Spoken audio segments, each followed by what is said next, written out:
porra melhor. Senão não tem por que o cara fazer um motor com tantos cavalos, 3.0 e com tanta potência, e depois colocar um combustível que, se ele pega Marechal Rondon, um ônibus corta ele não consegue nunca mais recuperar.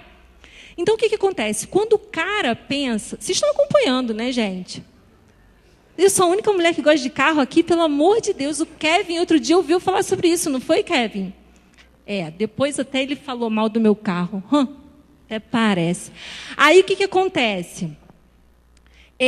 O cara que pensou no carro, ele pensou que só tem um combustível. O que vai acontecer com esse Audi, mesmo sendo um mega motor, com um designer alemão, com tudo que você possa imaginar que um carro bom tenha de ter, se alguém vai e coloca óleo diesel como combustível?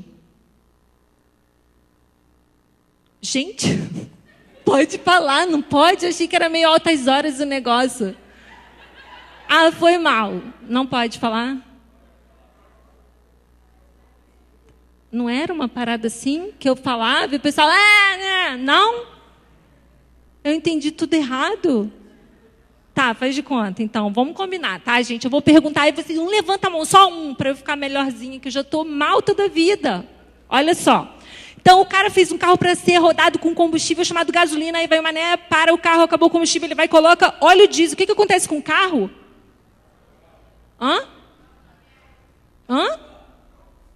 Que, gente, eu sou surda. É verdade. Até depois eu peço oração, no outro momento. Mas o ouvido direito tá ruimzinho, eu vou ter que botar uma prótese. Eu tenho otoesclerose, herdei da minha mãe, tá? Então, podem falar mal de mim na minha frente, com a boca fechada, que eu não vou entender e vou ser simpática com você do mesmo jeito. Fugi de novo, voltei. Hein, gente? Não vai funcionar direito, caramba, Amanda. Vai quebrar, detonou com o motor, cara. Vai ter que tirar todo o óleo de dentro. O que mais acontece, Kevin? Engasga, detona. Né? Da mesma forma, isso parece uma hipérbole, mas não é, gente. É só para vocês entenderem, de maneira prática, e nem é metafórica, é real, que da mesma forma, eu e você, qualquer criatura, aqui ou fora daqui de dentro, se estiver longe de Deus, não foi feito para funcionar sem que haja paz e felicidade longe dele. É para isso que existem as leis morais que regem toda a sociedade. Eu descobri outra parada sinistra. Quando eu estou nervosa, a língua embola. Não sei se isso acontece com vocês. Sinistra. Já falei faz muito tempo? Irving? Então tá. Eu achava que eu tinha só 20 minutos. Então vou ficar à vontade. Aí eu vou contar de novo do áudio. Estou brincando. Onde foi que eu parei? Da parada sinistra, não sei. Das leis morais, exatamente.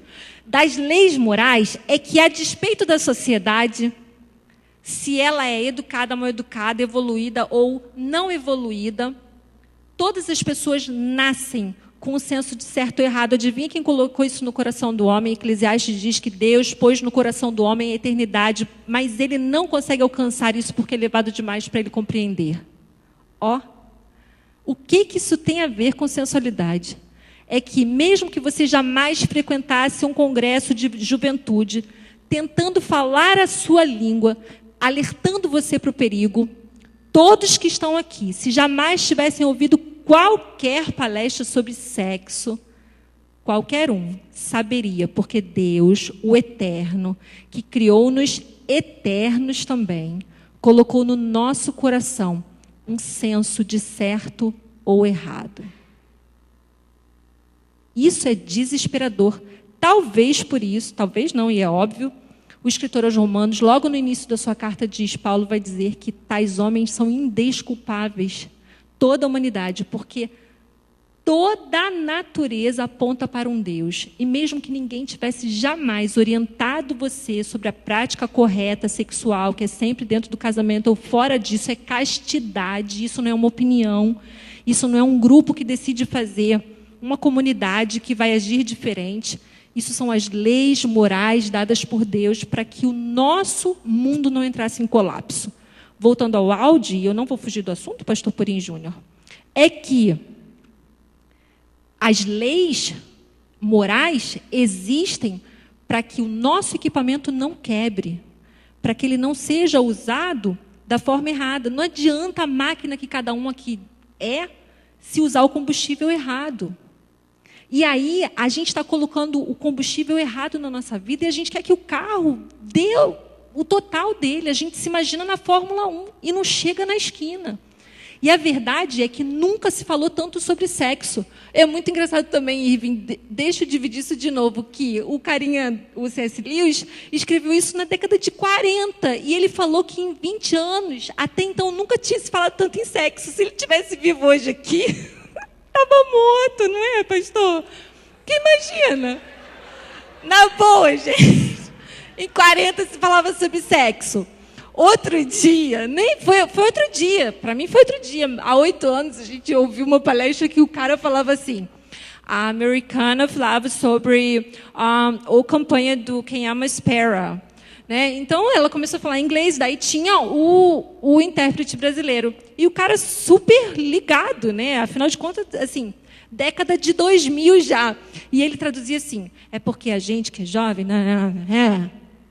Peraí, gente, não entendi. Aí ela falava assim, porque na juventude, o sexo, os hormônios, está tudo flor da pele, não sei o quê. E o cara traduzia assim, é porque quando a gente é jovem...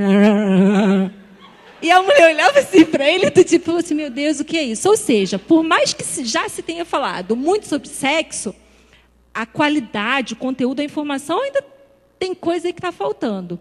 Na verdade, né, voltando ao início, não falta nada. Porque é fato que Deus nos dotou de certo ou errado, antes mesmo que qualquer um de nós tivéssemos conhecimento. Mas a questão da sensualidade é verdade. Se eu falasse para vocês assim, eu não fui tão ousada como o pastor Chácara Júnior, até porque eu não sou pastor para isso, depois eu não iria segurar a rebordose, eu não ia aguentar, ia sair correndo chorando. Sensualidade está ligada à imagem, né? E ele foi ousado, né? Eu trouxe outro tipo de imagem. Vamos lá, Léo. O que mais te apetece? Sabe o que é isso aí? É o encarte do Guanabara. Ali no canto superior esquerdo tem a farinha Boa Sorte e tem o Nescau. Depois, no canto inferior esquerdo, tem o leite condensado. E é a pergunta que vocês devem estar se fazendo. Pode trocar, Léo. O que mais... Aqui tem o petit gâteau. O que mais apetece vocês? Um saco de farinha com Nescau e uma lata de leite condensado? Não, né? Sabe por quê? A gente vive numa sociedade visual. Tudo passa primeiro pela vitrine da alma, que são os olhos. Por isso que tudo é sensual. Tudo é o apelo aos olhos. Os olhos viram, o cérebro processa de um jeito que os dutos, né, que são a sinapse, por onde passam os neurônios, a coisa se processa tão rapidamente que você já está pensando aqui, meu Deus, será que lá na esquina, naquela lanchonete, eu encontro alguma coisa parecida com esse petit gâteau? Gente, vamos fazer uma vaquinha, a gente vai lá no Outback e a gente pede de sobremesa o Thunder, se eu não me engano. É uma paradinha igual a essa, que eles dão 5 colheres, né, quando tem 5 pessoas na mesa. Não estou viajando, tá, amor? Já estou voltando. Porque necessariamente a sensualidade, ela é o apelo que começa para os olhos. Foi como eu falei para vocês, imagine um elefante branco. Já viram, não é? É impressionante isso. Mas o que acontece, e eu já estou quase terminando, é que a sensualidade pode virar aí, Léo, ela quebra a regra moral. Todos nós nascemos com esse conceito de certo ou errado, quer alguém tenha ensinado ou não. E se as regras morais foram feitas para que a sua máquina funcione bem, e você está usando outro combustível, dentre eles a sensualidade, olha a lista de coisas que acontece. Eu vou ali no terceiro risquinho aí, né? Há 2 maneiras pelas quais a máquina humana pode quebrar. Quando indivíduos se afastam uns dos outros ou colidem contra os outros e prejudicam uns aos outros. Quando as coisas vão mal dentro do próprio indivíduo, quando as diferentes partes que o compõem as suas faculdades, os seus desejos dissociam-se ou conflitam umas com as outras. Então, o uso da sensualidade é tão somente quebrar a lei moral. Significa que a lei moral foi estabelecida por Deus para que eu e você vivêssemos em perfeita comunhão com Ele e com todas as pessoas que estão ao nosso redor. E eu fico imaginando por que o Irving pensou no meu nome. Eu sei que originariamente talvez não fosse eu, mas uma pessoa indicou. E eu penso assim, o que eu posso dizer assim de prático que pudesse acrescentar ao que o pastor Chácara Júnior falou? Nada, porque todos nós vimos aqui, a sociedade que a gente vive é visual, está tudo aí. Mas como mulher eu posso dizer que no dia a dia não é mole não ser sensual. Eu trabalho num edifício comercial que tem 13 andares, no centro da Zona Sul, assim, numa parte boa, um edifício legal. As meninas, as executivas, ou seja, pessoas que não batem cartão de ponto, são mulheres iguais àquelas do anúncio da CIA. Sabe, assim, Gisele fica feia perto delas. Acreditem. E eu entendo que a sociedade vive em torno disso. Quando algumas meninas entram, e elas têm, elas ainda estão saindo da adolescência, 19, 20, 21, porque elas entram como trainee, logo são executivas, deixam de bater cartão. E eu entendo que a linguagem que elas transmitem pelo meio, pelo modo como elas se vestem, impõe o que elas são e aonde elas querem chegar. E aí eu entendo, por outro lado, que se eu e você vestíssemos uma burca e fôssemos para a mesma entrevista, de cara, a psicóloga ia olhar para a gente e ia falar assim, primeiro entrevista ela e falar assim, e você, onde você aprendeu inglês? Ela vai dizer, as a native. Ah, ok. Aí ela vai dizer assim, me conta, qual é o seu hobby? Ela vai dizer assim, eu jogo tênis aos sábados no clube, e parará. Aonde você fez faculdade? Geralmente é PUC, BMEC, FGV. Aí ela olha para a pessoa que está de burca, né? Vamos imaginar a situação e diz assim, e você tem alguma coisa para dizer que a outra ainda não falou? Não é mais ou menos assim? Se ela está com o Christian Louboutin, quem sabe o que é o Christian Louboutin? O que é, Amanda?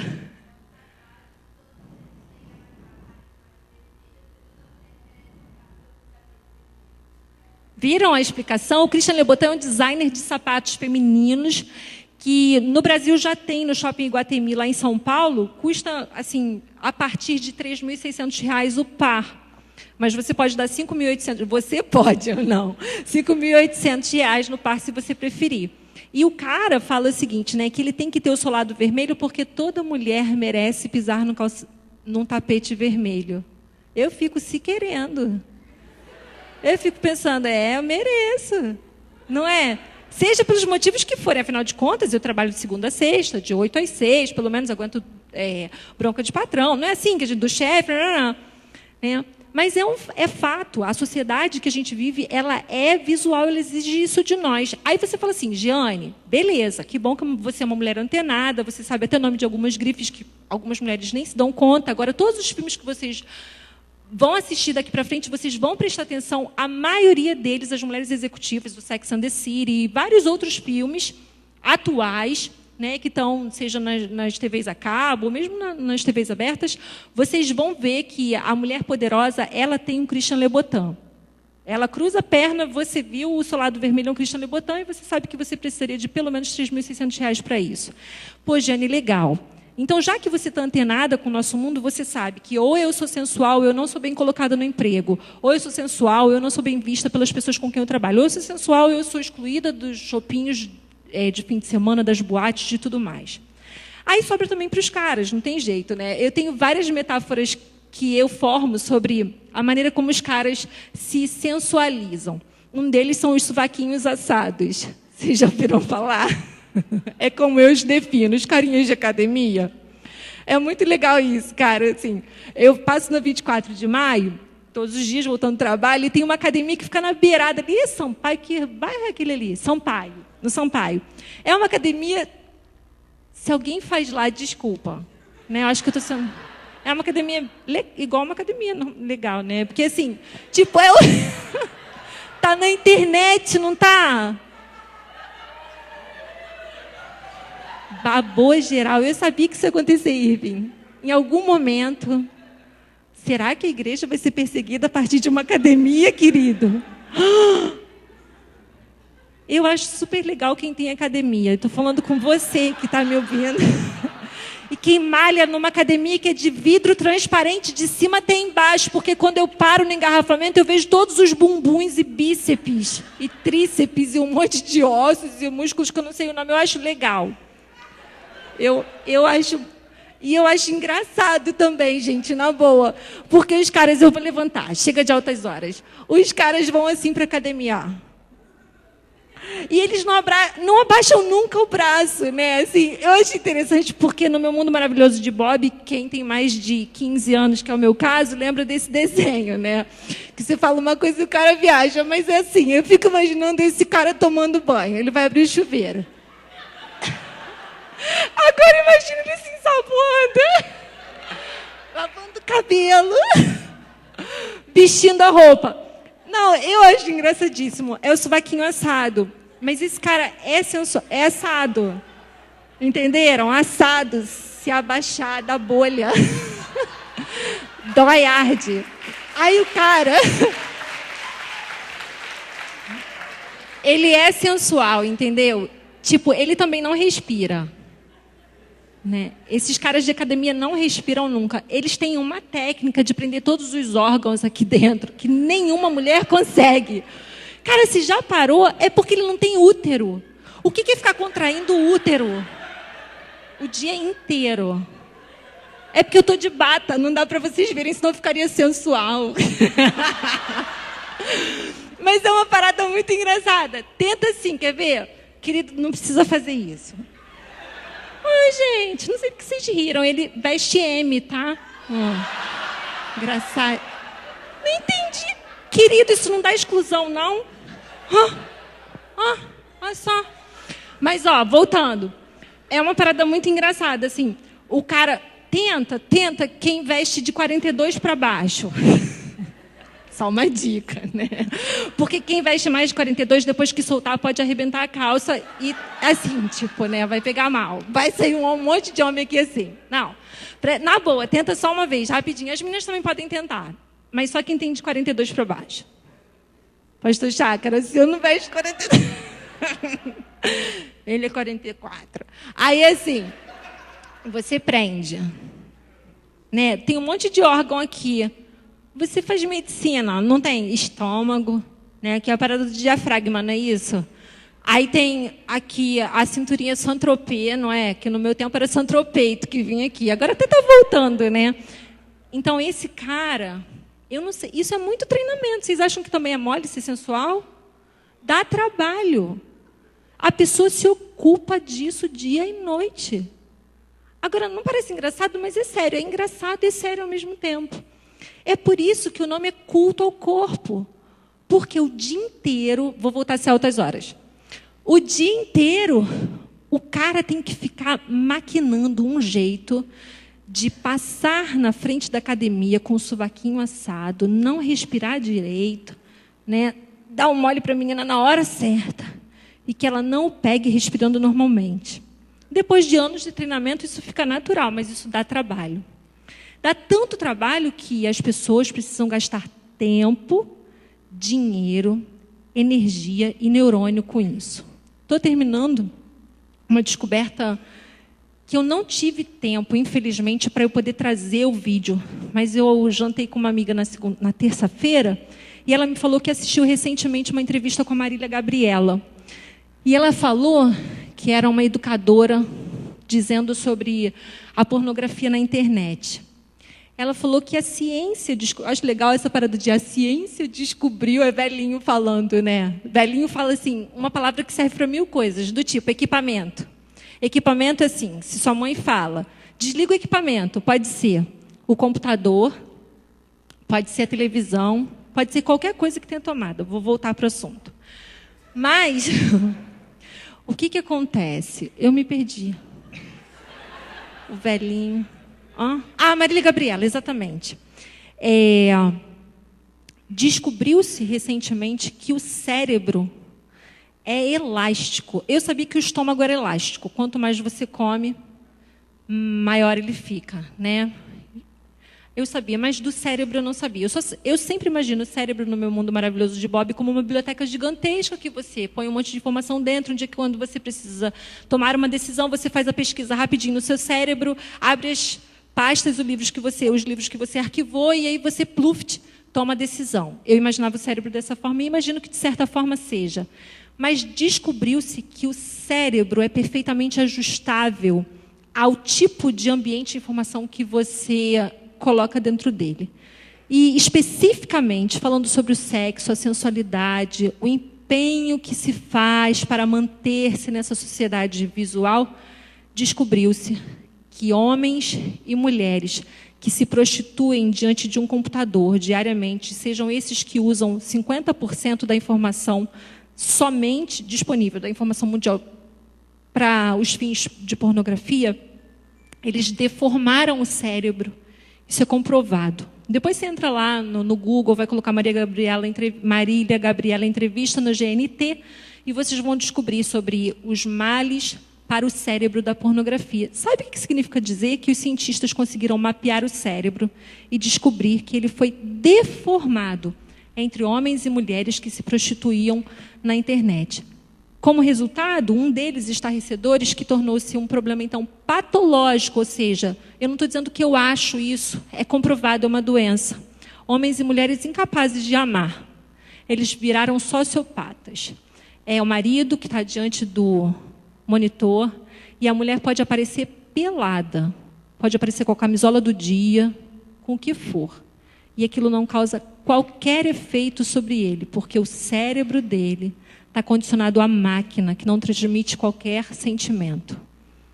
É como se eu voltasse para a história do áudio e dissesse para vocês que, enquanto estamos aqui, é provável que entre nós haja pessoas usando combustível errado e talvez causando danos irreversíveis à máquina que Deus criou perfeitamente, única e exclusivamente para ser abastecida por Ele, porque Paulo fala que nós vivemos nele, por meio dele, porque para ele são todas as coisas. Glória a ele eternamente. Amém.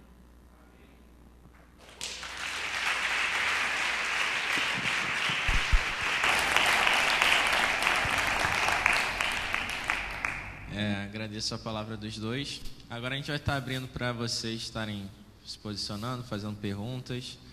Tem uma galera aí que está circulando aí com o microfone, também para quem quiser falar, e também tem papel para quem quiser escrever, para a gente estar conversando mais sobre esse assunto aí, da sensualidade e afins. Tá? Lembrando que vocês receberam também outras fichas de questionário e também de cadastro, também pedi para devolver, para estar ajudando a gente também. Tá? Já surgiu alguém? E hoje vocês estão tímidos. Se quiser, se alguém de vocês... Gente, falaram pra gente que esse tipo altas horas. Alguém faz uma pergunta, pode perguntar o número do meu sapato, eu não vou ficar chateada não, mas faça alguma pergunta. Tipo, quanto você caça? Não vou ficar triste não, só pra gente achar que realmente foi tipo altas horas, né? Nós falamos, vocês falaram. Você, Jane, aqui, quando você terminando a tua parte, falando dessa questão da galera que se tornou sociopata com relação a isso e tal, eu acho assim, existe esse negócio, né? O pastor também mostrou que a sexualidade tem em tudo quanto é lugar, entendeu? Hoje em dia a gente não pode nem falar que não está dentro da igreja. Já desde o tempo que eu sou junior, a gente tinha aqueles escândalos da menina que vinha de saia, vinha de um jeito, e, pô, dava um escândalo, que nem eu ia escolher da igreja, que todo mundo passava a discriminar nos adolescentes, né, fofocado, mas todo mundo queria pegar, enfim, abafa. Então, realmente, a gente acaba sendo programado para pensar, talvez a gente nem busque, mas na verdade a gente não precisa buscar, entendeu? Está na televisão, passa comercial, tem filme, tem desenho, a gente não precisa fazer nada para ser bombardeado de sexualidade. E se a gente demole, a gente fica doido. Por exemplo, galera que por exemplo, eu já sou noivo e namoro, né? Sou noivo e namoro também. E o cara tá tão acostumado a ver menina na rua, e esse negócio de bunny, que o cara, se o cara der mole, o cara fica louco, o cara não percebe, todo mundo vê, e o cara anda na rua assim, ó. Bicho, ele vira um detector de bunda, detector de decote. É verdade. E eu passava as crises danadas assim na minha adolescência. Eu falei, meu Deus do céu, eu tô ficando tarado. Porque é impressionante. Eu tô no ônibus, você está no ônibus, sabe, voltando da escola, você está dormindo, e se tu abrir o olho, se tiver alguém fora do ônibus, na esquina, fazendo a curva, uma menina com calça de malhar indo para academia, você enxerga. É uma coisa impressionante. Eu fico, meu Deus, eu preciso ficar cego, me deixa cego, porque vou pirar. Então é uma coisa muito difícil. Não sei se a gente tem que virar monge, entendeu? Mas eu acho que a gente tem que correr muito e lutar muito, correr muito atrás para tentar segurar. Qual é a dica que vocês podem dar assim pra gente? Porque o negócio não é fácil. Ficar cego, acabou. É por isso, Felipe. Manda ver. É por isso, Felipe, que Deus tratou isso tão seriamente com a gente, né? A gente fala de maneira descontraída, mas aqui o primeiro versículo que eu separei, lá no finalzinho da palavra, vê se você achar aí, por favor, Léo. É uma das dicas. Deus deixou isso de maneira muito séria para a gente. Não existe figura mais séria do que matar o velho homem. Você disse uma coisa que, assim, eu poderia ter começado por isso. Existe o homem natural, cujas coisas que naturalmente qualquer homem faz. Homem, né? A humanidade. E existe o homem espiritual. E só o homem espiritual consegue discernir todas essas coisas espiritualmente. Então, a única dica, na verdade, é a única maneira, é o único antídoto, é matar o homem natural. Como é que a gente mata o homem natural? Nutrindo mais o homem espiritual. Quanto mais você nutre o homem espiritual, mais você mata o homem natural. Quanto mais você nutre o homem natural, mais você mata o homem espiritual. O C.S. Lewis fala, imagina que antes dele, ou seja, lá antes de 1940, um cara orava assim, Senhor, tira de mim o pecado do sexo, mas que não seja agora.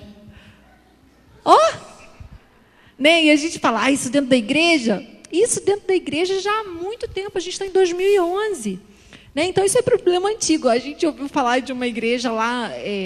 aqui no Brasil também não é história tão velha assim, que por causa do cumprimento da saia das meninas, criou uma comissão do bom testemunho. Então a comissão do bom testemunho ficava com a fita métrica na porta da igreja e falava, minha irmã, a comissão do bom testemunho foi acionada, eu tenho que medir quantos centímetros estão entre o seu joelho e o final da sua saia. Né? Mas a dica, se o Léo encontrar aí ainda o final do PowerPoint que eu trouxe, tem os versículos, as referências bíblicas.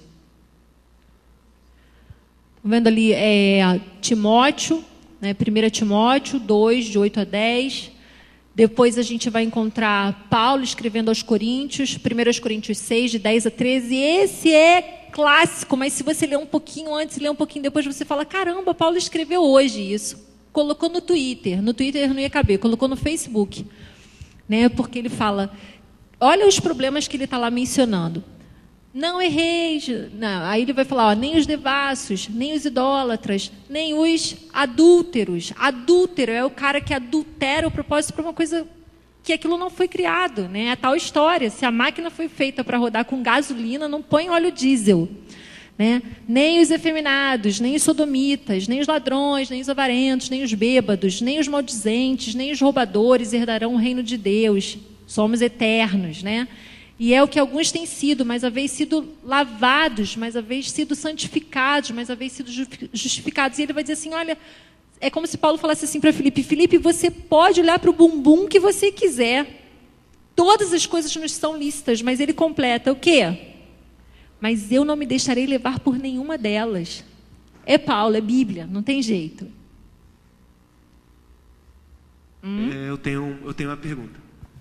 Eu queria saber se vocês sabem dizer, ou se vocês poderiam explicar para a gente, qual é o limite entre a menina ou o menino estar bem arrumado ou estar sensual? Porque às vezes a pessoa está bem arrumada e a sensualidade está no olhar do outro, ou às vezes a menina, para arrumar um namorado, tem que estar bem arrumada, sensual, porque se ela não estiver, ela não consegue arrumar nada. Essa é a verdade. Porque ninguém vai olhar para uma menina feia, mal arrumada, né? Exatamente. Eu queria saber se vocês sabem dizer o limite entre estar bem arrumado e estar sensual.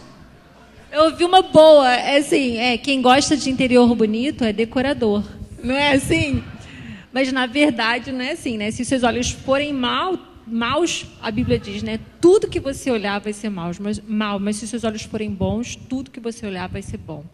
Paulo escrevendo a carta aos Filipenses, capítulo 4, se não me engano, versículo 8, ele vai dizer assim: então, tudo que é puro, tudo que é de boa fama, tudo que é justo. Aí a gente fala assim, mas tudo o quê, Jane? Tudo, absolutamente tudo. Então, quando eu procuro a virtude na minha namorada, graças a Deus eu já passei dessa fase de procurar um namorado, embora eu namore meu marido há 16 anos, mas quando a gente estabelece para nós padrões, os nossos padrões são elevados, eles vão além do que se vê. É aí que está a diferença, você está entendendo? Eles são muito mais elevados. Se fosse beleza, faz um Photoshop, faz um antes e depois com uma boa maquiagem, um bom kit de make-up. Pouquíssimas pessoas sairiam feias depois de um antes e depois com um bom make-up, né? Mas é que o seu padrão, como filho do Altíssimo, passa a ser altíssimo, elevadíssimo. Você fala, eu não me contento só com essa casquinha. Entendeu? Porque você estabelece laços eternos com aquela pessoa. Você não pode ser indiferente a isso. Né? Você fala assim, não adianta só beijar, pegar, ficar, porque eu quero isso para a eternidade. Aí tem que ser puro, tem que ser santo, tem que ser elevado, como elevado é o padrão de Deus. Mas assim, eu que tenho que me preocupar da maneira que eu me porto e me visto, ou é da pessoa que está me vendo, está se relacionando comigo? Aí acho que é mais essa questão que até o Felipe trouxe, assim, porque não tem nada a ver a roupa que eu estou olhando, que eu estou usando, a pessoa que está com maldade na cabeça, né? Porque muito dos argumentos que a gente ouve é isso, né? Que a maldade está no olho de quem vê, não é em mim. Como é que fica isso diante de Deus, assim, também tá, entendeu? A escolha é nossa, é individual. Todos nós compareceremos diante do tribunal e seremos julgados. Ali não haverá mais escolhas, foi o que eu falei. E a escolha é nossa. Eu sou suscetível aos mesmos pecados que as outras meninas aqui. Talvez os caras não tenham ideia, se nunca acompanharam uma menina numa loja, mas uma das coisas que eu ouço pra caramba, e as meninas que estão aqui vão comprovar isso, né? Eu entro numa loja, eu gosto de várias lojas que vocês gostam, que ainda tem número para mim, né? Uma das lojas cariocas que eu gosto é a Cantão, que foi uma loja que envelheceu comigo, eu estou ainda na casa dos 30. É uma loja cara, é uma loja legal, eu acho ela jovial. Ela não é tão cocotinha, assim, não fico se querendo, né? Como dizem por aí, mas também não fico tão demodê, né? Eu gosto da Shop 126, gosto da Animale. Quando tem as semanas Rio Fashion Week, São Paulo Fashion Week, eu acompanho. Eu já fui assistir desfiles, inclusive, é muito legal. Mas a escolha é minha, né? Eu entro na loja e falo assim, eu gostei desse vestido. Aí, quando eu vejo, assim, de frente na vitrine, ou seja, no cabide, está legal. Eu ponho, né? Eu falo assim, menino, né? Não precisa nem de raio-x, já dá para ver tudo. E aí, sabe o que a vendedora fala para a gente? Fala assim, não se preocupa. Assim, tem uns hiperlativos que só elas conhecem, né? Tá lindíssimo, você tá chiquereterésima. E eu acho, inclusive, que, caraca, nada a ver. Falando sério, ninguém usa mais sutiã. Eu ouço isso. Outro dia eu vi isso aqui no Nova América, que é um shopping off, né? Na Zona Norte. Aí a menina falou assim, caraca, você ficou gatérrima. Assim, você tá chiquereterésima. Imagina, né?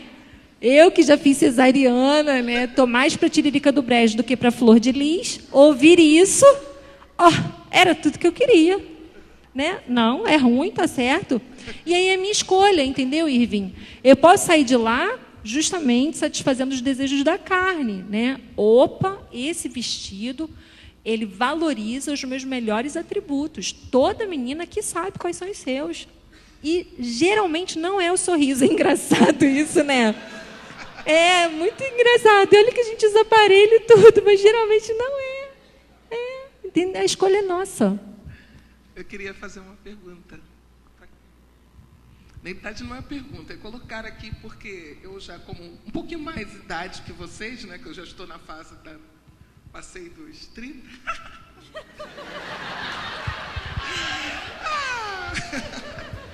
Passei dos 30.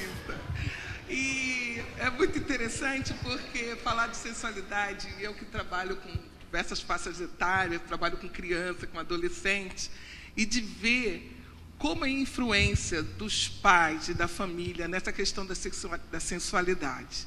Eu digo isso porque trabalho com crianças e vejo quando acontecem as festas, e na maioria das vezes, chegam aquelas meninas, 6 anos de idade, 5 anos de idade, que igualzinho uma adolescente, com uma roupa igualzinha da irmã que tem 18, 19 anos. E aí eu pergunto, né, pais, tem influência nessa questão dessa roupa, dessa menina que veste, esse tipo de roupa. E uma ocasião, na igreja que eu fazia parte, estavam numa discussão falando sobre isso, a roupa do adolescente, e aí pergunto, o adolescente, ela pega o dinheiro e vai lá na loja e compra sozinho, a menina de 12 anos já sai assim, eu não sei como é que é, pelo menos. A minha filha não comprava roupa dela, né? Não ia na loja sozinha comprar. Então, ela só comprava quando eu dava o dinheiro, o pai desse dinheiro. Então, a minha pergunta, né? Estamos dentro de uma igreja, sabemos que as pessoas, nós temos que fazer essa diferença, fazemos as nossas escolhas, mas precisamos ter essa preocupação, principalmente com aqueles que estão à frente, exercendo ministérios, à frente na igreja, porque essa questão da sensualidade, que é a questão do visual, então, como é que fica isso? Pergunta ao pastor, dentro da sua igreja, quando tem uma jovem ou um jovem que usa dessa sensualidade e está à frente da igreja, como que o senhor trata, como é que o senhor vê isso para ajudar a família e ao próprio jovem? Seu nome é? Ruth. Ruth, Tia prazer Ruth. em conhecê-la. Tia Ruth, prazer, tio Júnior. Mas, quando acontece na minha igreja, eu converso em particular depois. Por exemplo, vai a equipe de louvor lá e a barriguinha está de fora, eu chamo em particular e dialogo. Porque, Ruth, se nós não marcarmos diferença nesse mundo, não valeu a pena Jesus ter morrido na cruz. Para que Jesus morreu na cruz? Eu achei interessante quando ele colocou: poxa, mas se não melhorar, não arruma nada. Será que a gente tem que se arrumar expondo a calcinha, expondo o peito? Será que tem que ser pela sensualidade que eu tenho que arrumar alguma coisa? Ou será pela minha sabedoria, pelo meu conhecimento, pelo meu estudo, pela minha dependência de Deus, por exemplo? Eu não procurei a minha esposa pelo tamanho do seio dela, nem se a saia era bem curtinha. Então, eu creio o seguinte, que nós temos que ter a seguinte convicção. Eu não sei quem... foi ele que levantou. Vamos pensar em 2 personagens bíblicos. Vamos começar com Davi. Davi estava passeando na sacada do palácio quando ele vê Batseba tomando banho. Eu não sei, mas a Batseba devia ser um mulherão. Você imagina, ela pelada tomando banho. Eu sou rei, tenho o poder para dizer, eu quero para mim. Davi contemplou, fantasiou e executou. Vai lá e pega. É mulher de Urias. Vai lá e pega que eu quero para mim.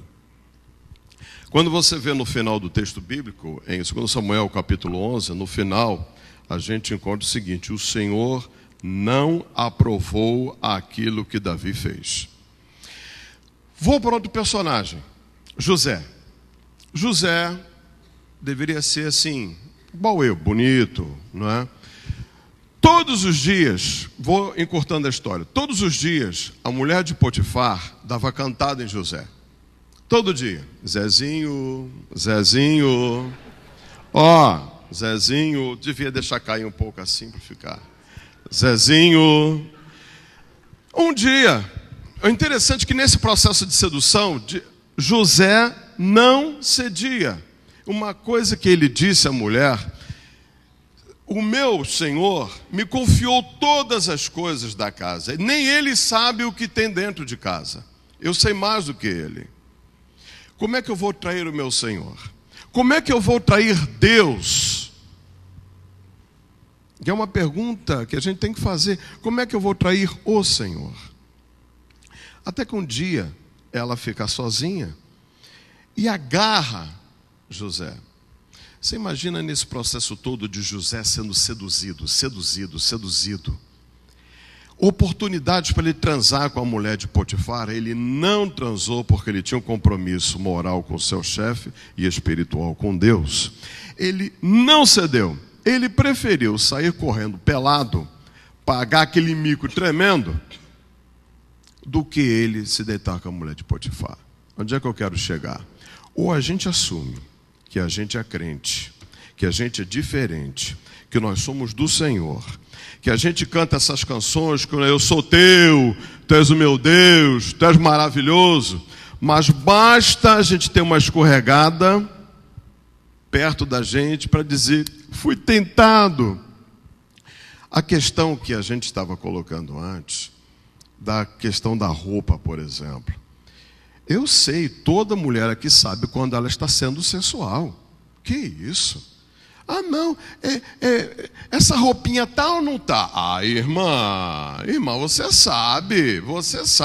Quando você bota uma blusa e não põe sem sutiã, cai o dinheiro no chão, ninguém vai fazer assim: ó, Pai amado.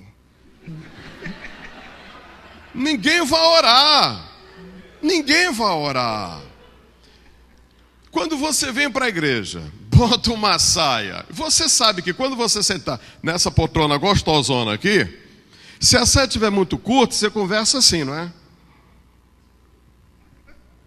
Muito prazer. Tira a mão daí. Não dá. A mulher sabe quando a blusa está muito decotada, quando a blusa é muito solta, sabe quando a saia está curta, onde ela não vai poder fazer muitos movimentos. O que é que eu estou querendo dizer? A mulher sabe quando ela é sensual. Ela sabe quando ela vai despertar a sensualidade no outro. Ela sabe que quando ela põe uma roupa e vai namorar o namorado dela e está num local reservado, a mão boba vai funcionar. Ele não vai dizer: minha amada, volte para casa, bote aquela calça jeans e aquele casaco que você tem. Olha, é propício. Agora, se você vai com a blusa bem solta, com a saia curtinha, e fica nos fundos da tua casa, não vai cantar "Somos um pelos laços do amor". Você não vai cantar isso. Aí diz assim: para com essa mão. Oh, puxa vida, irmã, tenha paciência.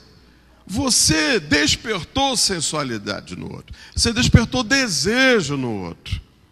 Então, eu já tenho dito na minha igreja, encerrando a minha palavra, constantemente feito palestras sobre isso.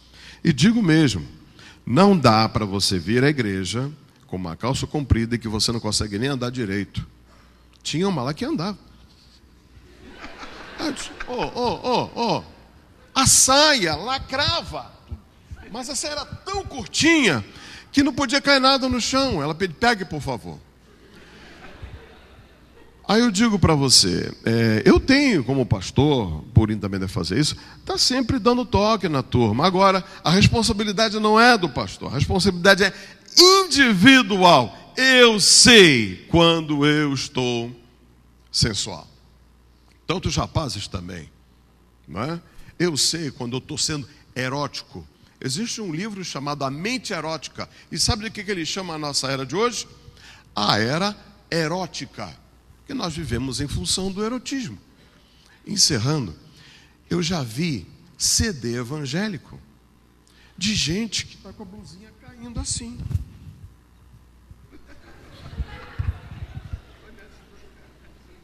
Toma tua serva, Senhor. É ruim, hein? É ruim. E é crente, cara. Aí é um negócio complicado. Entendeu? É complicado. Então, eu acho que a gente tem que se posicionar. Eu sou do Senhor? Sou ou não sou? Sou ou não sou? Então vamos ser do Senhor. Agora, andar na corda bamba, entendeu? Eu já acho complicado, entendeu? Então na minha igreja eu falo mesmo quando tenho que falar e exortar. Aqui em tudo que foi falado me veio algumas questões. Que assim, acho que é importante a gente ter essa ideia de que a maneira como eu me visto, comporto, vai influenciar sim e vai afetar o outro e pode se tornar uma tentação, né?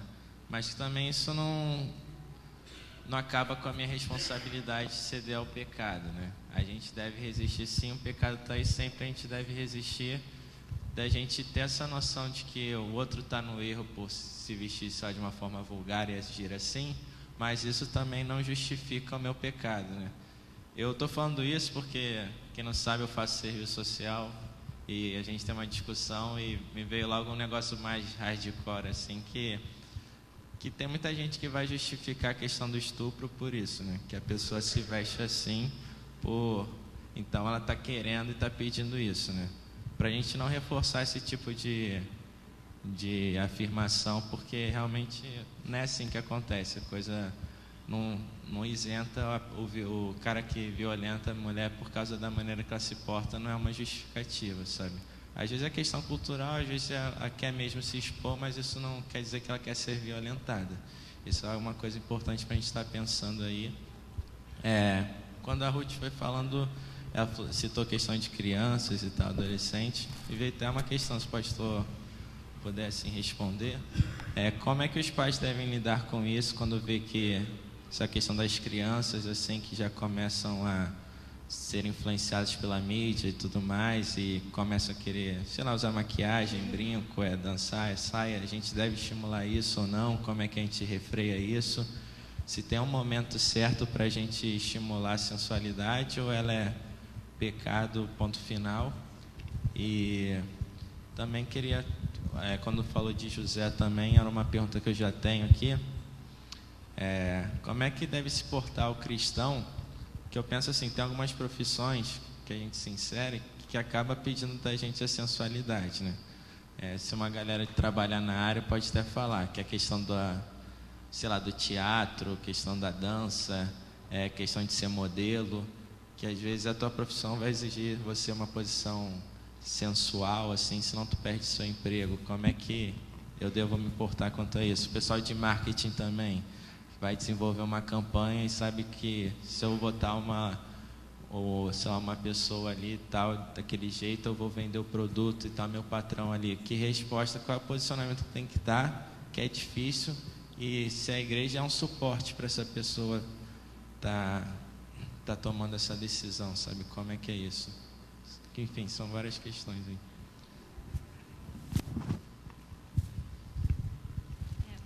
Tá. Bom, primeira, pelo fruto se conhece o quê? A árvore. Quando a Isabela dançou Bota a Mão no Joelho, dá uma baixadinha, ela tinha 2 anos. E nós não batemos na nossa filha, mas nós começamos a mostrar para ela que há uma outra forma de a gente brincar. Porque quando você chega e diz assim, para, isso é feio, é do demônio, não para mais. Não, que tem crente meio pancada que é assim. O crente o cara meio pancada. Tem crente meio doido mesmo, cara. Tem crente doido mesmo. Uma das coisas que eu coloquei para minha filha é que havia possibilidade de ela brincar com outra música. Entendeu? Você tem que dar opções. Você tem que zelar pelo que o seu filho vê. Quem gosta de informática já viu que todo software sério, ele coloca o quê? Lembra? Controle dos pais. Na televisão, eu também tenho que ajudar o meu filho a acompanhar aquilo que é correto para a vida dele.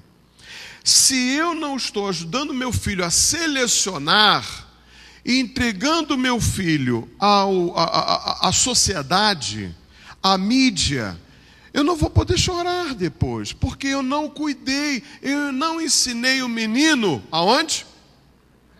No caminho que deve, eu não ensinei. Aí quando chegar com 18 anos, isso é proibido. Como proibido? Se durante a vida inteira você não dialogou com ele. Uma das coisas, Ivan, a psicologia ela exorta o diálogo entre os pais, o diálogo com os filhos. Isso é muito importante. Lá em casa, quando tem algum problema, nós dialogamos. O meu filho está sentado aqui, testemunho ocular e audível.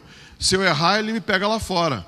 Mas lá em casa, gente, quando tem algum problema, senta todo mundo na sala. Olha só, desse jeito não dá.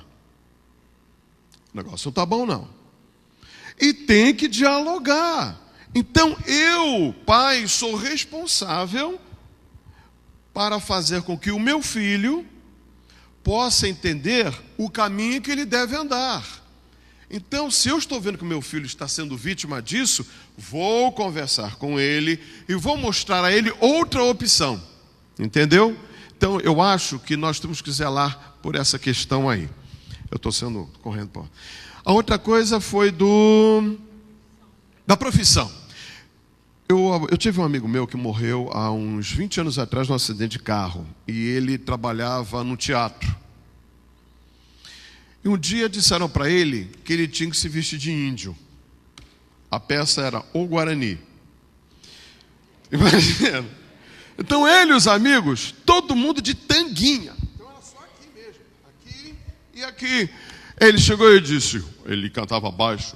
Olha só, pode me mandar embora. Mas eu não vou de tanguinha de jeito nenhum. Na época eu disse, caramba, esse cara é louco. Mas eu vou dizer uma coisa, amados. A gente está no mundo, mas a gente não é do mundo. Se nós, como eu disse no início, se nós não marcarmos a diferença, a morte de Jesus na cruz não valeu de nada. Olha só, você que está entrando na carreira, eu não sei se vocês sabem, mas a carreira de modelo é uma carreira muito difícil. Muito difícil. E uma das coisas que eu vi de alguém dizendo isso na televisão foi o seguinte, que para ter sucesso, teve que deitar com algumas pessoas. Aí eu pergunto, imagina a crente. Ó Senhor, eu vou pedir perdão pelo que eu vou fazer. Faço. No outro dia seguinte, Deus, perdoa o meu pecado. A coisa não é bem por aí. Existem profissões que se não é só na questão da sensualidade, não. Se você tiver que mentir para garantir o seu emprego, sabe o que eu vou dizer para você? Manda o teu chefe despedir você. Mas se você tiver que mentir para garantir o seu emprego não é do Senhor. Desculpa usar minha família, mas a minha esposa, ela recebeu ordem do chefe. Diz que eu não estou. Aí ela pegou o telefone e disse, diz você. Eu não vou mentir. Diz você. Eu não vou mentir. Eu sei que nós estamos vivendo um mundo em que as coisas estão se invertendo. Os valores estão se invertendo. Mas eu confirmo com você aqui, que eu tenho certeza que o Espírito Santo de Deus no teu coração vai dizer, não entra nessa. Porque se você tiver que fazer conchavo com as obras da carne, se você dizer para o diabo, vou te usar só um pouquinho, por enquanto, e depois abro mão de você, isso não vem de Deus. Então, se tiver que pedir demissão, peça. Se eu vou te mandar embora, me manda, em nome de Jesus. É isso que eu gostaria de deixar claro com relação a isso. Ou a gente se posiciona, ou a gente vai andar de acordo com a maré do mundo, ok? Eu acho também que vai ser inevitável em algum momento na nossa caminhada cristã, se você está buscando um estilo de vida que é o estilo de vida apostólico, ou seja, você guarda os ensinamentos que Jesus passou diretamente para eles e que não se perdeu até hoje, em algum momento você vai ser minoria, se você já não é. Em algum momento você vai se sentir odiado, em algum momento você vai se sentir preterido. Vocês imaginam todas as vezes que eu passei por dinâmica para um novo emprego? Então, assim, uma das que eu fiz em 2010, havia, acho que umas 8 mulheres, era uma vaga para secretária executiva, para board. E aí a gente estava numa sala, uma psicóloga assim no meio, então eu era a terceira, assim, da minha esquerda para a direita. Aí a primeira falou que tinha trabalhado numa empresa, que prestava serviços para Petrobras. O marido dela é engenheiro e ela trabalhava com gestão de projetos. E ela queria trabalhar como secretária de board, porque assim, geralmente é onde as pessoas querem estar, que é para os donos da empresa. Aí a segunda contou uma história engraçadíssima, se perdeu como eu, aqui hoje na entrevista, falou da vida dela, que vendeu salgadinho, cesta de café da manhã, mas que era uma pessoa que já tinha sido divorciada e tudo, e estava ali porque ela já trabalhava como secretária executiva, mas não era em nível de presidência, ela era candidata à vaga. E aí a psicóloga fez, né, próximo. Aí chegou a minha vez. Aí eu falei, meu nome é Jeane, eu tenho 20 anos, eu trabalho como secretária já de um board, não sei o quê, e eu estou tentando essa vaga porque eu cheguei num estágio que eu acho que eu posso arriscar um pouco mais, por conhecimento, aquelas coisas que a gente sabe que o psicólogo quer ouvir nessas horas. Você não pode falar mal do outro, não é sempre assim? Você nunca pode dizer assim, porque eu estou insatisfeita. Você foi antiética e você não ganha vaga. Enfim, você tenta realmente manter os seus valores cristãos, você não é antiético, você fala de uma maneira mais altruísta. Eu posso aprender uma coisa nova na sua empresa. E aí a psicóloga olha para mim e fala assim, eu achei que fosse próximo, ela fala assim, e o seu marido faz o quê? Eu sou casada com um pastor. De repente eu senti 7 pessoas olhando para mim, né? As 6 candidatas, outras, e a psicóloga. Pastor? Mas pastor mesmo? Pastor assim como? Aí eu fico imaginando no mundo maravilhoso de Bob o que elas pensam de pastor, né? Se é aquele cara que se aproveita de velhinhas bondosas, se é um R.R. Soares, se é um cara desses que vem de lencinho, né? Assim, com o suor dele. Aí eu falei assim, pastor de verdade, assim. E eu, assim, eu não estava, né, assim, preparada. Aí eu parei, olhei e falei... Sabe quando você pensa assim, rapidinho, essa vaga não vai ser minha porque eu sou crente e, para piorar, eu sou casada com o pastor. E a ideia que ela tem de pastor é justamente um desses caras que aparecem na televisão. Aí eu falei para ela, eu me lembro assim, que a única coisa que me veio à mente assim, mas ele não é um cara que é pastor por falta de opção, não, tá? Ele... totalmente desconcertada, né? Ele estava fazendo engenharia na UERJ, quando Deus confirmou que ele havia sido separado para ser o ministro de Deus. Aí eu perdi todo mundo ali. Sabe? Perderam o interesse do tipo, não entendi nada que a doida falou. E até hoje a psicóloga nem ligou para dizer assim, você não foi para outra fase. Dizem que as pessoas têm de dar um retorno. Então, em algum momento, isso é um fato, aconteceu em janeiro de 2010, nós vamos perder algumas vagas, sim, no mercado. Mas eu posso garantir para vocês que eu não tenho o estilo de vida que a maioria de vocês gostaria de ter, talvez em montante de dinheiro. Mas eu tenho uma felicidade que eu só encontro em Deus, assim. Eu tenho uma satisfação que eu tenho certeza, assim, absoluta, de olhos fechados e abertos, que Deus me sacia, Deus sacia a nossa família. E Jesus, quando manda os seus discípulos para a missão, ele envia os 12, né? Nos evangelhos ele vai dizer isso, vocês vão de tal forma, não levem comida, se não aceitarem vocês, batam o pó dos pés e tal, porque é preciosa a semente que vocês estão levando. Aí Jesus fala assim, mas vocês serão mais felizes ainda se injuriarem vocês por minha causa. É estranho o reino, né? Dizer assim, quer dizer, Senhor, que eu tomo um PB, eu tomo um passa fora e eu vou me sentir feliz ainda, mais ainda que o restante que entrou para aquela vaga, que as pessoas que assumiram posições lá como diretor de marketing, e eu não tenho essa expectativa. E aí ele diz assim, ele continuando a missão, ele vai dizer assim, não fiquem impressionados. Eu fico imaginando Jesus falando assim, queridão, assim, né, para os discípulos e para a gente hoje. Não fiquem impressionados com essas coisas, não. Mais felizes são os que perseveram até o fim. Você não faz ideia da coroa de glória que eu já tenho reservado para eles. Então, eu entendo você perfeitamente. Eu também tenho alguns alvos bem materiais, assim, sobre o salário que eu julgo ideal para mim, pelo conhecimento que eu já adquiri. Mas eu também entendo que, em muitos casos, essa vaga não será minha, porque eu tenho de fazer uma escolha, eu tenho de me posicionar e pensar que essa coroa, ela não é um alvo ideal, ela é real na minha vida. Chegaram 2 perguntas aqui. Uma vai citar aqui em Gênesis, Deus fala que não é bom que o homem fique só, e que é bom ele ter uma mulher como companheira, e também vai citar aqui Paulo aos Coríntios, recomenda sobre o casamento, para os solteiros permanecerem solteiros para evitar as angústias. Ninguém diz amém, gente? Eu nunca ouvi numa igreja, isso é muito legal, assim, quando alguém lê esse texto de Paulo, no final você nunca ouve assim, amém, Jesus, né? Se você não se casou, melhor que você não se case, amém, igreja? Aí geral fica assim, e não é comigo não. Já viram isso?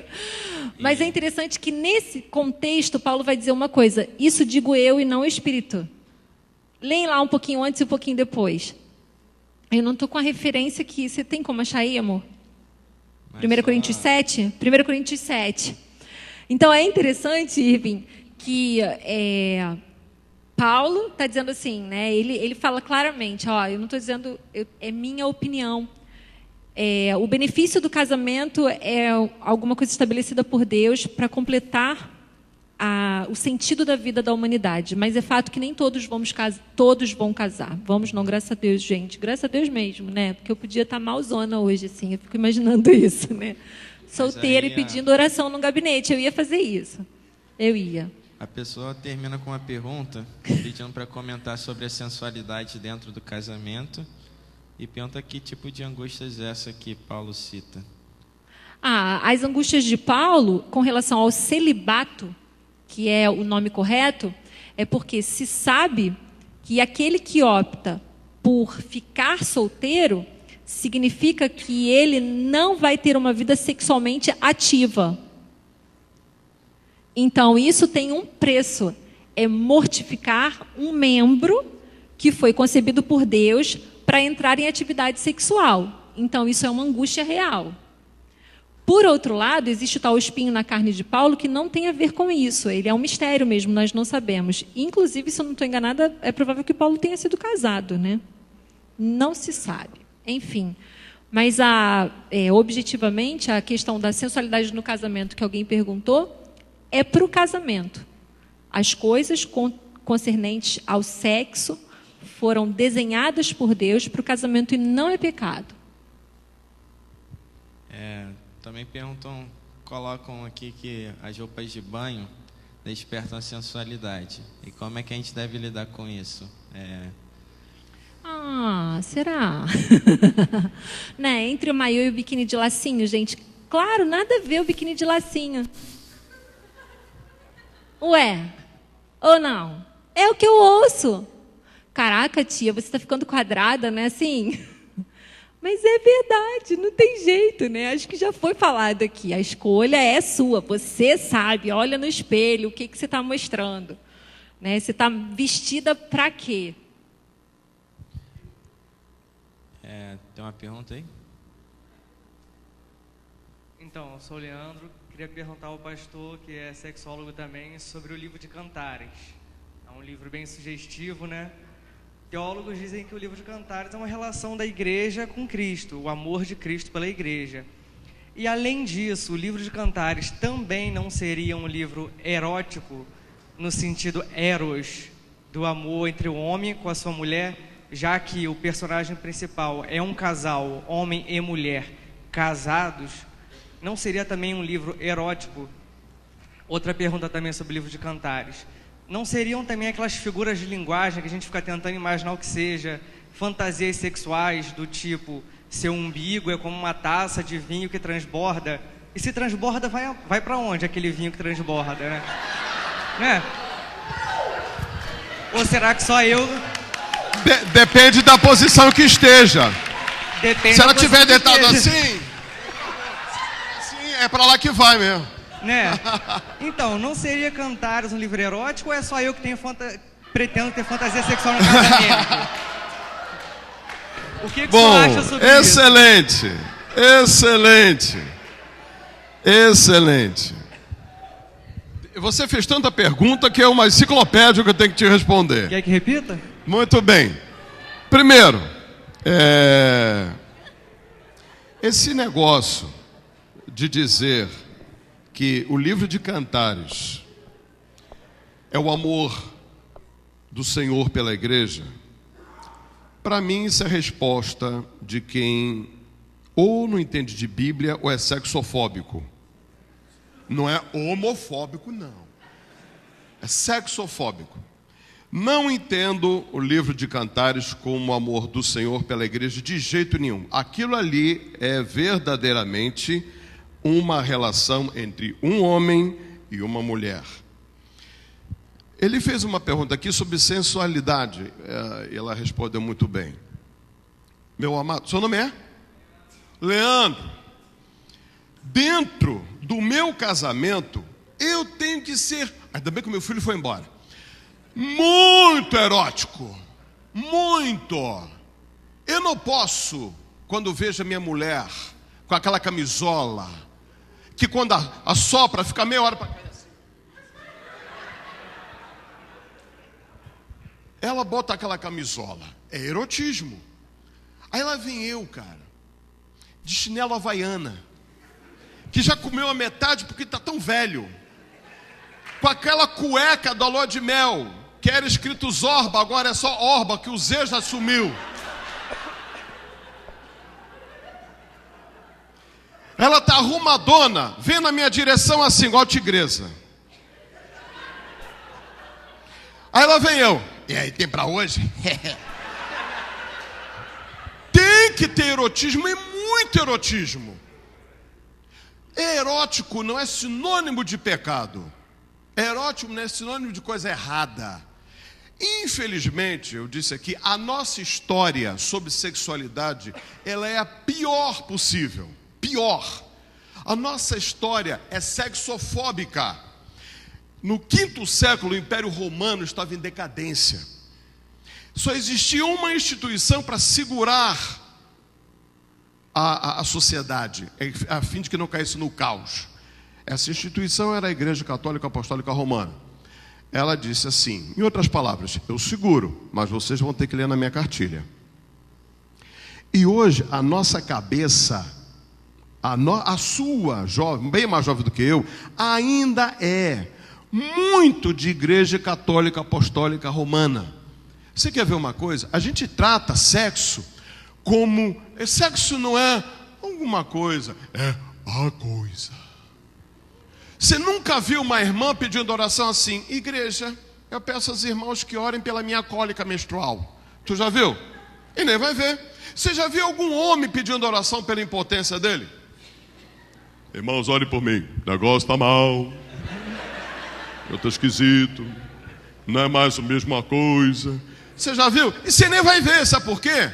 Porque quando a gente fala de sexualidade, ainda temos aquela ideia que foi introduzida pelos pais da igreja, de que sexualidade é uma coisa ruim, é uma coisa que cheira mal. Deus não pensou nisso. Ora, meu amigo, leia o livro de Cantares, que aquela gotinha vai para lá, vai, e se for, amém, não tem problema, entendeu? O que eu quero dizer para você é o seguinte, o erotismo não pode ser confundido com pecado. O pecado existe quando você está fora do seu casamento. Torna a sua relação uma relação promíscua, em que você não pertence a ninguém e ela não pertence a ninguém. É por isso que está aí a AIDS proliferando e ninguém fala nisso. As doenças venéreas proliferando e ninguém fala isso. Sabe por quê? Porque é importante, meu querido, que se vê na camisinha. Nesse país, a Johnson quer que todo mundo transe muito. Porque o que ela quer é vender Jontex. Ela está milionária. E se a camisinha arrebentar e engravidar, não está escrito assim. Segurança. Caso a camisinha arrebente e você engravide, nós pagamos toda a cirurgia. Existe isso? Não existe. O que eles querem é vender. Então, esse erotismo barato, vulgar, esse é pecado. Agora, dentro do casamento, beija-me com os beijos da tua boca, quero abraçar os seus seios. Não está seio da face, é seio. Entendeu? Então, o erotismo, sim, isso vem de Deus. Sexo vem de Deus. O erotismo vem de Deus. Quando você for se casar, converse com a sua amada, faltando pouco tempo para o casamento. Não converse muito antes não, senão querem botar em prática, né? O que você acha de mim? Ah, acho você barrigudo. Emagrece, cara. Dá um jeitinho, fica bonitinho. Entendeu? Dialoguem. Sabe como é que é feita a terapia sexual? Bota o casal na frente e diz: o que é que você faz? E você? Tá legal? Não tá. Então vamos mudar. Tem que ter erotismo. Claro. Entendeu? Então, não é pecado o teu livro de cantares lá não, tá bom? É uma bênção esse livro. Ok? Respondi? Vai dormir em paz? Vai ler cantares agora, né?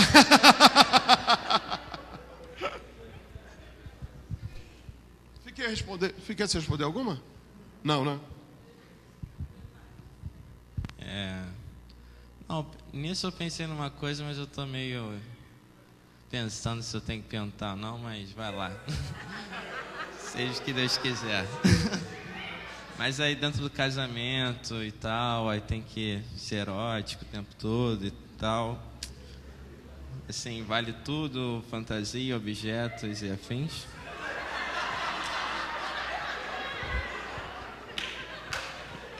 Para quem? É para ela? Lembra que eu mencionei a entrevista com a Marília Gabriela?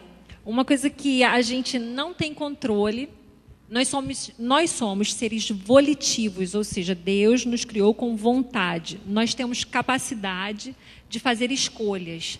Mas depois que fazemos as escolhas, nós não temos qualquer controle sobre a mente. Então, se um casal que é casado, vive num casamento diante do Senhor monogâmico, ou seja, são uma só carne, começa a trazer para dentro de casa. Ah, hoje a gente vai alugar um filme pornô para dar uma esquentada na relação. A gente pensou em fazer uma coisa diferente, então a gente vai alugar um filme pornô. O que está acontecendo? Você está trazendo para a sua casa, para dentro do seu quarto, por meio da TV, de um filme sujo, que ele não foi feito com o propósito de glorificar a Deus na família. Lembre-se que os atores ali não são marido e mulher comprometidos um com o outro. E eles vão praticar todo tipo de, o que a Bíblia chama de sodomia, de impureza. E pode ser que em algum momento, até mesmo seja a mulher ou o homem que deu a ideia, e o outro topou, porque afinal de contas eles queriam dar uma mexida no relacionamento, não tenha capacidade, aí por uma escolha moral, e a gente volta, de suprir o outro naquilo que o filme está propondo. E agora? Já trouxe para dentro de casa, já levou o outro a imaginar, a ter fantasias que ele não pode suprir. E agora? E agora não dá para suprir aqui, então ele vai buscar outros meios. Então o cuidado do vale tudo é que há que se ter algum critério. Então, mesmo que sejam brinquedinhos, fantasias, brincadeiras, um filme.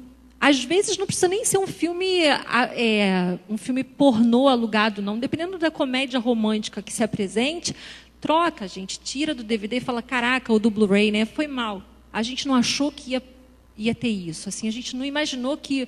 Poxa, quantas vezes isso aconteceu lá em casa? A gente aluga filme pra caramba. Assim. Eu gosto de comédia romântica, o Júnior gosta de comédia de ação, de filme de ação. Alguns filmes de ação eu gosto. E às vezes a comédia romântica, assim, você vê lá Jennifer Aniston e, sei lá, fugiu agora o nome de um cara que é famoso. Assim, você vê a sinopse do filme e você fala, ah, muito legal. Aí, muito legal. De repente, lá no meio do filme, você fala, caraca, assim, que me faz ter vergonha de mim diante do meu marido. Olha, somos casados. Né? Não estou dizendo que, então, a gente agora vai... Não é isso.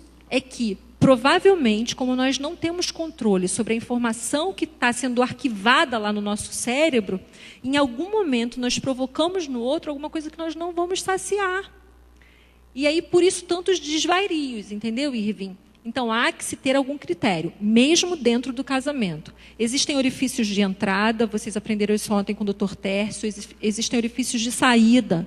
Isso foi feito assim. Ué, se você perverter essa ordem, você traz doença, você traz maldade, você traz perversão. Ou seja, não foi criado para isso. E por aí vai, aí você mesmo vai tirando as suas conclusões. Você fala, eu não tinha parado para pensar nisso, mas é verdade, o espírito começa a incomodar em mim. Isso talvez não seja saudável, não seja edificante, mesmo eu sendo casado.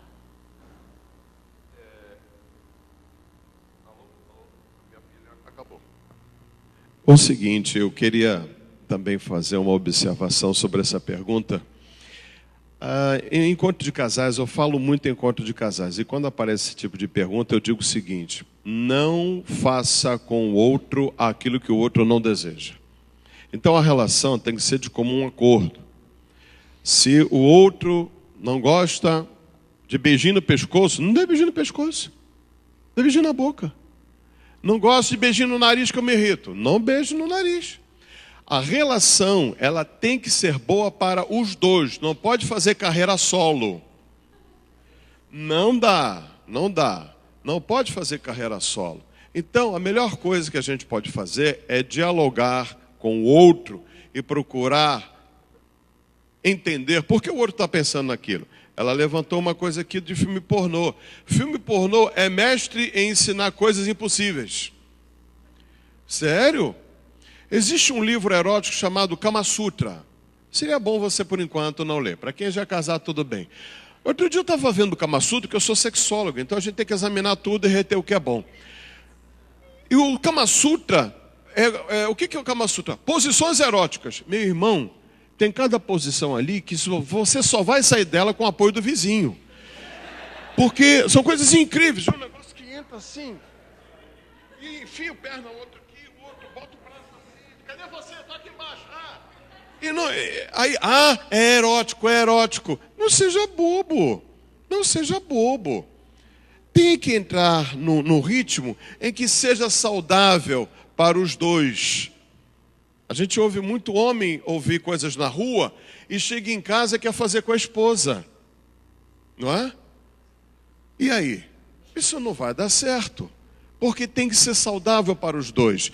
E às vezes as mulheres, para querer agradar o marido, elas entram no esquema de, tá bom, vamos ver como é que é, mas ela não está sintonizada emocionalmente com aquilo que ele está pedindo.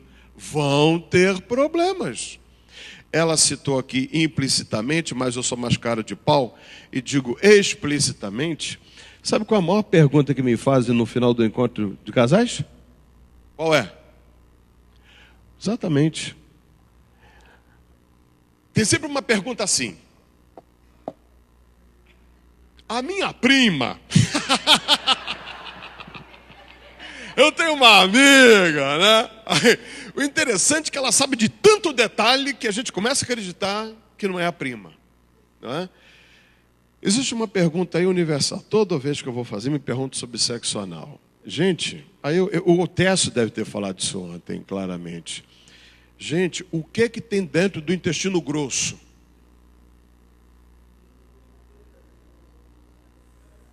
Cocô, cara. É cocô. Nome científico chamado de fezes. Eu não tenho nada a ver com as fezes da minha esposa. Nada. Aquilo é para dar descarga e ir embora. Aí o cara fica com aquela fantasia de ter uma relação assim. Porque eu vi no filme. Não cai, como a gente disse, nessa armadilha. Aquilo ali muitas vezes é montagem pura. Você está na internet também tem. Tome muito cuidado. Por quê? A maioria das mulheres, quando a gente pergunta assim, você faz? Faço. Para quê? Para agradar o marido. Você gostou? Não. Por quê? Doeu muito. E ela sabe que lá dentro tem cocô. E o que os ginecologistas orientam? Se vai ter depois uma relação vaginal, vai ter que lavar o pênis, para depois ter penetração, porque senão você leva de presente para ela uma vaginite. Então a gente tem que esclarecer as coisas assim, nos mínimos detalhes, porque a juventude fica só imaginando assim, né? E tá todo mundo falando, viu na internet. Cuidado que a internet tem muita coisa que não presta. Avalie que site você está pesquisando as suas dúvidas para você não ser infeliz. Ok?